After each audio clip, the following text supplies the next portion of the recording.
Très heureux de vous savoir nombreux devant vos postes téléviseurs, envie d'être au parfum de l'actualité éducative, mesdames et messieurs. Bienvenue à cette grande session d'information dont j'ai le réel plaisir de vous le présenter. Le patriotisme est-il opposé au panafricanisme? C'est le thème de la conférence Mansa organisée par le comité de gestion de l'université de Kinshasa en collaboration avec la structure Mansa. Cette activité s'est tenue au chapiteau de l'université de Kinshasa. Elika Kiakou et Serge Mbouyi pour les reportages.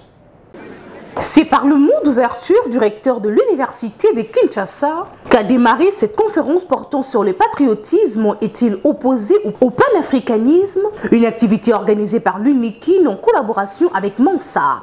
À l'aube d'échange, le président fondateur de Mansa, Alain Foka, s'est apaisanti sur le rôle d'un parent, celui de donner de valeur, la culture et éducation à sa progéniture afin qu'elle puisse construire la société et de s'épanouir.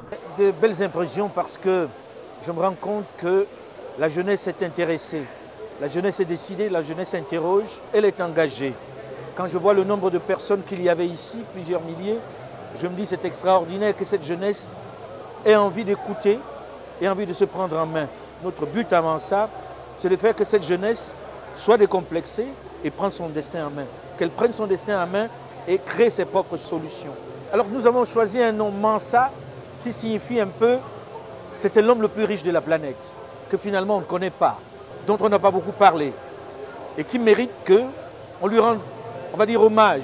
Pour nous, le Mansa doit être quelque chose de grand, d'énorme. On doit sortir du misérabilisme pour montrer que nous aussi, nous pouvons être grands.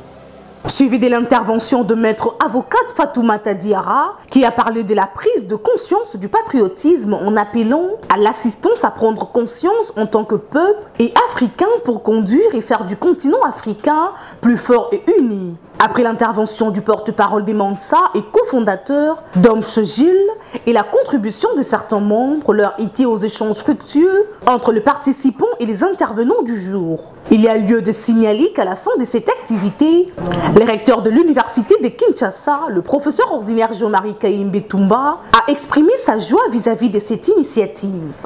Nous sommes très heureux parce que des grands Africains de Mansa sont venus rencontrer leurs frères. Et le message est clair, autant de Mansa, surtout parmi la jeunesse, dont nous espérons viendra le salut de l'Afrique. La loi sur l'aménagement du territoire, quelle innovation et perspective pour une gestion durable des espaces en République démocratique du Congo. C'est le thème de la conférence débat animée par le ministre du secteur, Maître Guy Loandomboyo, à l'université protestante du Congo le mardi 19 novembre dernier en vue de promouvoir ces textes innovateurs qui offrent une réponse adaptée aux enjeux actuels des organisations spatiales et des conflits d'usage. Jean-Dor Kabengele pour les reportages. Lors de cette conférence tenue dans une salle bondée à l'université protestante au Congo et animée par le ministre d'État en charge de l'aménagement du territoire, Maître Guy Loandomboyo, il était question de partager avec l'assistance, composée essentiellement d'autorités académiques et d'étudiants de cet alma mater, une compréhension approfondie des innovations contenues dans les textes juridiques relatifs à l'aménagement du territoire. Axé sur les thèmes « Loi sur l'aménagement du territoire », quelles sont les innovations et perspectives pour une gestion durable des espaces en RDC? L'intervention du ministre d'État, Maître Guy Loandomboyo, a permis de mettre en lumière, avec de mots clairs et précis, combien ces textes de loi, encore en attente des promulgations, représentent une avancée cruciale pour un territoire congolais harmonieusement aménagé, offrant ainsi les conditions de vie optimales à ses habitants. La loi précise les règles régissant la structuration, l'occupation et l'utilisation de l'ensemble du territoire national, ainsi que l'inventaire des ressources naturelles de notre pays. La loi se présente comme un outil incontournable dans l'organisation et la gestion de l'espace physique de notre pays. Chers amis, dès que cette loi va être promulguée, ça va complètement changer notre vie quotidienne. À l'issue de son discours, riche en contenu, le ministre d'État a répondu avec sérénité aux préoccupations des étudiants. Ces derniers, visiblement enthousiasmés, ont salué la pertinence de ses propos et l'impact de ces réformes. La conférence était vraiment excellente et abordable. En ce qui concerne l'aménagement du territoire. C'est un ministre que nous apprécions, jeune et qui connaît les aspirations de la jeunesse. Et c'est un ministre qui est droit, qui dit les choses comme elles sont. Inscrit dans la vision de développement de la République démocratique du Congo portée par le chef de l'État, Félix Antoine Tshisekedi Tshilombo, et mise en œuvre par le gouvernement dirigé par la première ministre, Madame Judith Suminwa-Tuluka, les textes de loi sur l'aménagement du territoire constituent un outil stratégique pour promouvoir un développement durable et inclusif de la RDC. Changeons de chapitre à présent pour parler de la visite de l'ambassadrice du Royaume d'Espagne en République démocratique du Congo à l'Institut national du bâtiment et des travaux publics le mardi dernier dans le cadre du partenariat existant entre l'Université de Madrid et l'INBTP. Témoin de l'événement, Valangolu.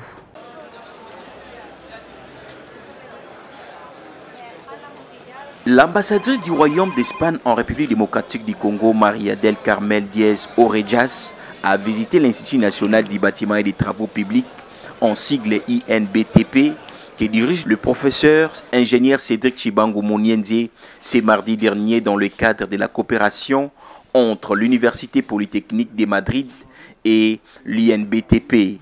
D'entrée de jeu, le directeur général de l'INBTP et les membres du comité de gestion ont reçu l'aire haute et l'ont conduit à l'aire école de la langue espagnole où elle a échangé avec quelques apprenants.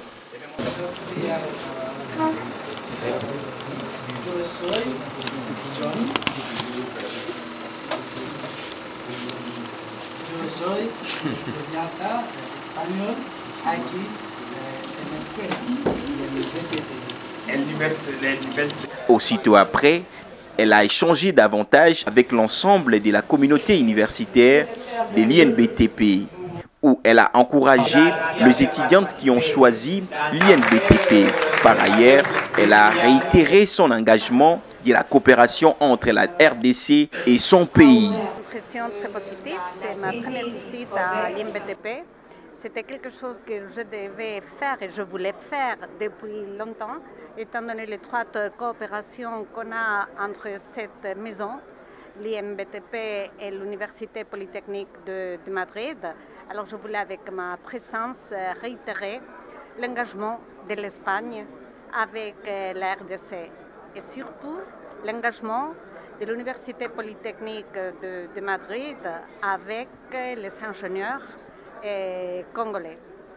Avec cet accord qu'on vient de signer, on veut promouvoir la mobilité entre les deux écoles, entre les deux universités. Cette mobilité permettra un échange d'expertise et d'expérience entre l'Espagne et la RDC qui sera sans doute très positif pour les ingénieurs espagnols et pour les ingénieurs congolais. Très satisfait, le professeur ingénieur Cédric Chibango Mounienze, directeur général de l'INBTP, s'est exprimé en ces termes. Le chef de l'État, son Excellence Monsieur le Président de la République, ne cesse d'encourager les mandataires que nous sommes à prendre des initiatives qui permettront à ce que nous puissions les relever les différents défis de notre pays. Et je pense que s'il y a un secteur pour lequel nous devons vraiment nous atteler à relever le défi, c'est le secteur des infrastructures. Et moi, en tant que directeur général de l'INBTP, je pense que relever le défi du secteur des infrastructures nécessite plusieurs actions, notamment travailler sur le secteur directement, mais aussi sur la formation des futurs cadres du secteur des infrastructures. Plutôt que penser que notre pays, que notre nation sera construit, reconstruit à partir des interventions d'X, Y venant d'ailleurs, je pense qu'il faudrait beaucoup plus miser sur les nationaux, sur les enfants du pays. Après ces échanges entre l'ambassadrice, le professeur administratif et étudiant, au nom de l'INBTP, quelques cadeaux ont été remis pour cimenter davantage leur partenariat. Motif de joie pour l'ambassadrice.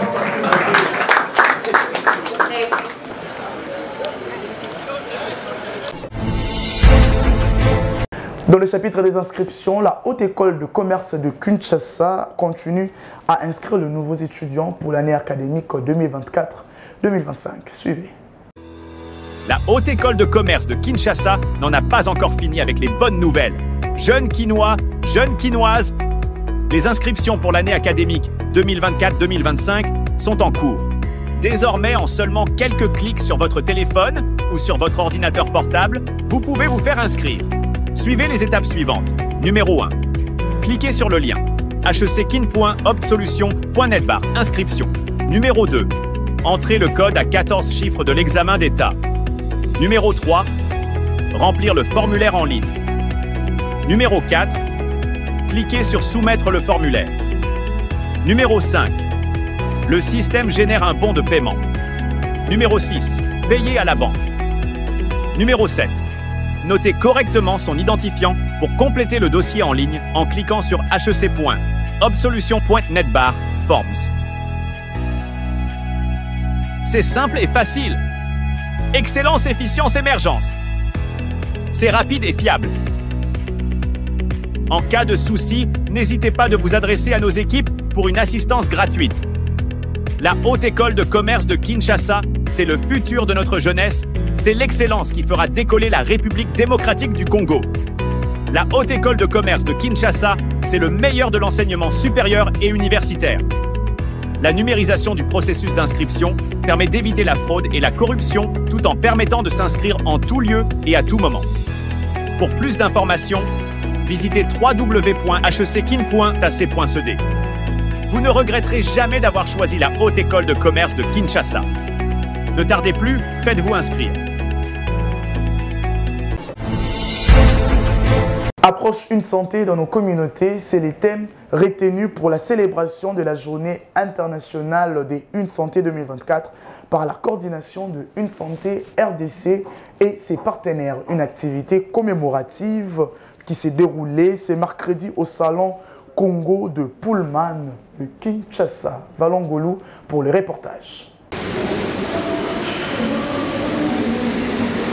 Le salon Congo de Pullman Hotel de Kinshasa a servi de cadre pour abriter la célébration de la journée internationale Une Santé 2024 ce mercredi dernier, que la coordination nationale Une Santé RDC a organisé en collaboration avec FAO, ECTAD, l'OMS, l'UNICEF, l'USAID et ses partenaires d'implémentation de la Banque mondiale à travers le projet REDIS RTSL. Approche une santé dans nos communautés, c'est le thème de cette journée internationale. En présence des honorables députés et invités des marques, la professeure Nadège Ngombe Kabamba, coordonnatrice Une Santé RDC, a souhaité à tous les participants la bienvenue et a donné les objectifs de cette journée internationale Une Santé et a plaidé auprès de l'honorable André Mouchongo Machara, le rapporteur adjoint de la commission socio-culturelle de l'Assemblée nationale et celui de la santé, de parler au nom de Une Santé auprès des autorités du pays. Nous célébrons aujourd'hui la journée internationale Une Santé qui est au fait célébrée au niveau mondial le 3 novembre. Nous l'avons décalé parce que nous avons voulu avoir toutes les parties prenantes à cette célébration avec nous. La thématique de cette année, c'est l'approche Une Santé dans les communautés. Nous avons voulu ne pas célébrer comme on le fait habituellement en disant que c'est la journée internationale.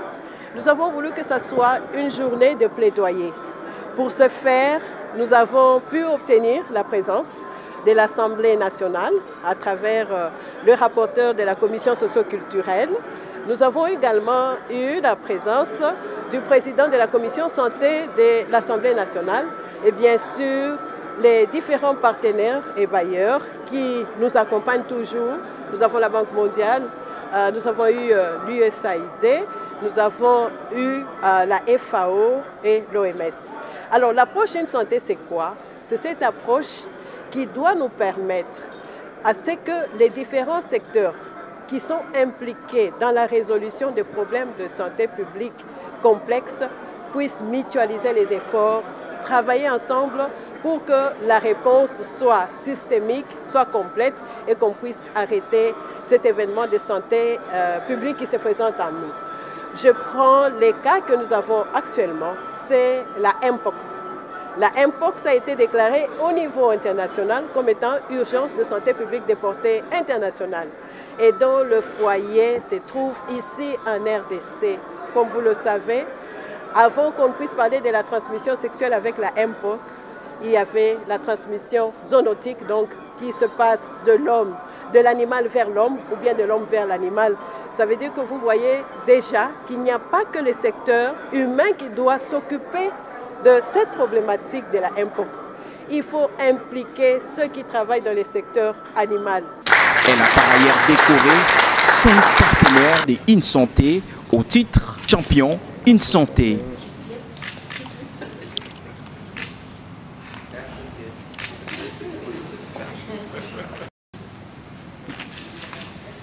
Tour à tour, l'Organisation mondiale de la santé, la Banque mondiale, l'OMS, ISAID, FAO, Institut national de santé publique ont réitéré leur soutien à la coordination InSanté au regard des urgences sanitaires qui s'imposent en RDC.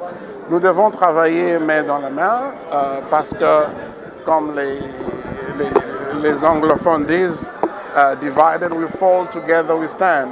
Tout simplement pour dire que nous devons travailler ensemble pour être forts et atteindre l'objectif.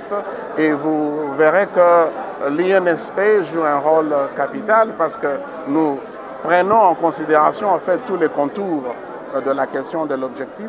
Donc nous appelons tous les partenaires à une stratégie intégrée et plus ensemble. En fait, aujourd'hui, nous célébrons la journée InSanté. C'est une journée où nous nous posons des questions par rapport aux menaces sanitaires que nous sommes en train de traverser, surtout notre pays. Et au niveau du Sud Kivu, la même chose. Ils sont en train de faire des conférences et réfléchir sur les thématiques approche InSanté pour que cela soit opérationnalisé au niveau territorial. Le message est que nous sommes dans un même bateau, c'est-à-dire l'environnement, la santé animale et la santé humaine. Et nous devons tenir compte de ces 3 piliers pour que, ensemble, nous puissions trouver des solutions plus durables. Donc, le médecin, les vétérinaires, les agents communautaires, les agronomes, la société civile, tout le monde doit être impliqué, afin qu'actuellement, nous puissions réfléchir ensemble, être capables de trouver des solutions plus durables à nos problèmes. Nous vous remercions. Merci. Au nom de tous les secrétaires généraux des ministères de la RDC, Teddy Tendai a déclaré ouvert la série de présentations et sensibilisations autour de plusieurs thématiques. Signalons que la visite des stands de l'Institut national de santé publique a marqué cette journée internationale InSanté.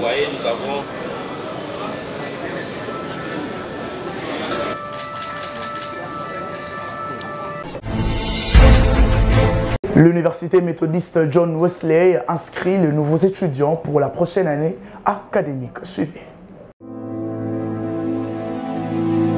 Étudiants et étudiantes congolais et congolaises, vous qui désirez poursuivre vos études universitaires, accroître votre connaissance et être pétri des valeurs incontestables, suivant les exigences du système licence, master et doctorat, l'université John Wesley reste la meilleure dans la formation des qualités de futurs cadres de la République démocratique du Congo. L'université John Wesley ouvre ses portes pour les inscriptions de nouveaux candidats dans toutes ses facultés, à savoir la faculté de sciences informatiques, la faculté de sciences de la santé, la faculté de sciences agronomiques et de l'environnement, la faculté de sciences économiques et gestion des entreprises, la faculté de sciences de la communication, faculté de sciences sociales, politiques et administratives, la faculté de droit et la faculté de théologie. Étudier à l'université John Wesley, c'est étancher votre soif du savoir-faire et être, car la science, la spiritualité et le développement sont la devise de cette université. Pour vous qui êtes intéressés, voici l'adresse. Numéro 1, avenue du Palais du Peuple, commune de Lingwala, référence derrière le Palais du Peuple. Pour tout contact, plus 243 81 32 69 170, plus 243 99 09 58 300, plus 243 89 00 14 256. Cordial bienvenue à tous.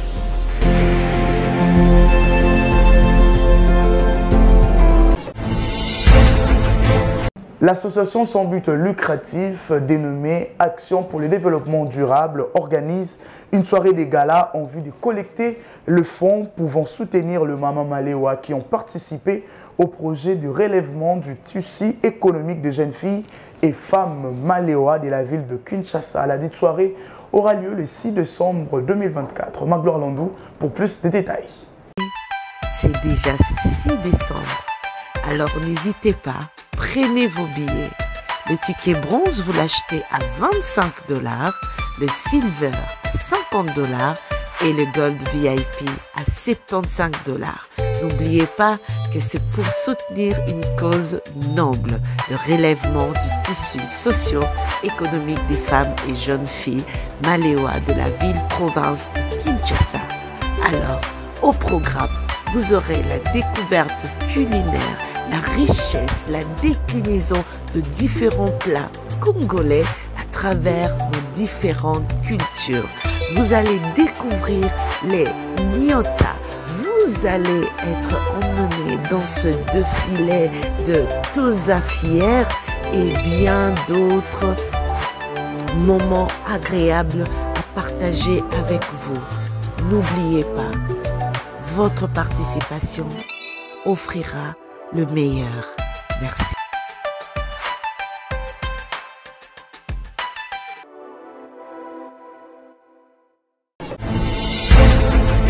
De son côté, l'Institut supérieur pédagogique de la Gombe inscrit de nouveaux étudiants dans toutes les filières qu'elle organise pour l'année académique 2024-2025. Suivez.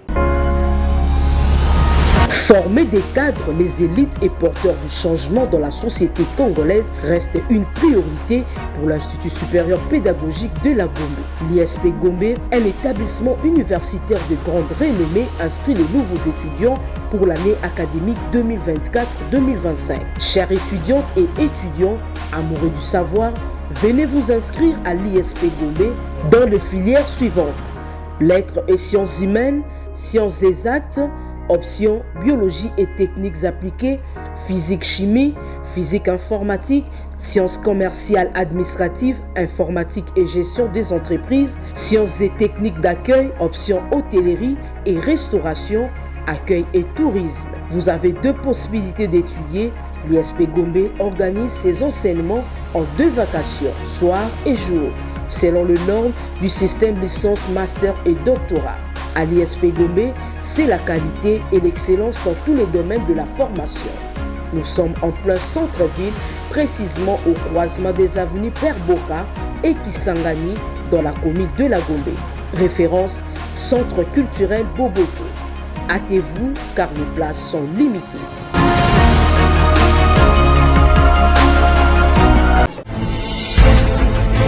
Le sous-prophète de Ngaliema 1, Benjamin Lokange, il fallait poursuivre l'essence de formation, de sensibilisation et de présentation de son nouveau manuel intitulé Réussir au Ténasop. Après présentation, ces derniers s'est rendu à l'Institut Kimvula de Kintambo. Magloire Landou et Blaise Boucha étaient présents pour le compte de notre rédaction.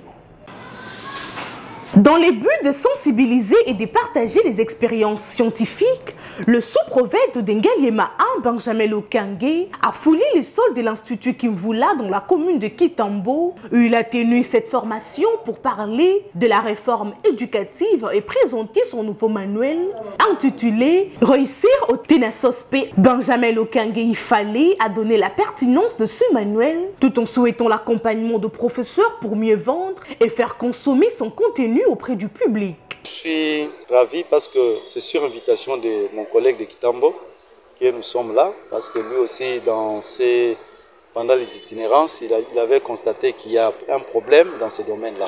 C'est comme ça, il m'a dit que non, comme vous aviez commencé chez vous là, à Kitambo, sur la formation sur la mise à niveau des enseignants de SVT, venez également chez moi. Les participants présentaient le même comportement, c'est-à-dire ils étaient très attentifs, et ils ont manifesté leurs préoccupations.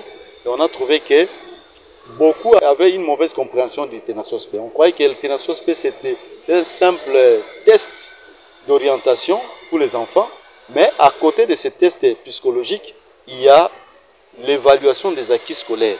C'est comme ça que nous avons organisé cette séance de mise à niveau C'est pour dire, informer à l'enseignant que, attention, ne continue pas comme ça, faites tout pour donner l'enfant les matières qui lui est recommandé par le programme national. Ayant accueilli son collègue dans son secteur, le sous-prophète de Kitambo, M. Patrick Lompolé Ekila n'a pas manqué d'y placer un mot. Je devrais normalement l'accueillir dans mon entité. Vous savez que lorsque nous arrivons à la fin de l'année, d'après le calendrier scolaire, nous évaluons les performances. Au niveau d'abord de l'entité. Quand nous évaluons les performances, nous voyons le plan d'action opérationnel, nous voyons les activités sur le plan accès, qualité et gouvernance.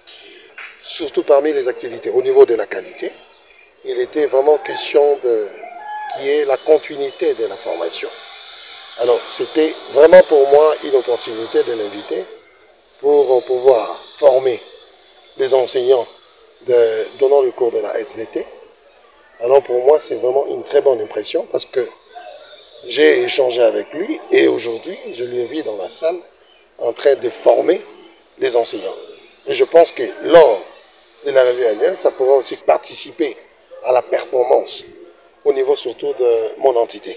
Notons que, juste après le jeu de questions et réponses entre l'assistance et l'orateur, quelques conseils pratiques et recommandations ont été formulés par le sous-prophète de Ngaliema 1.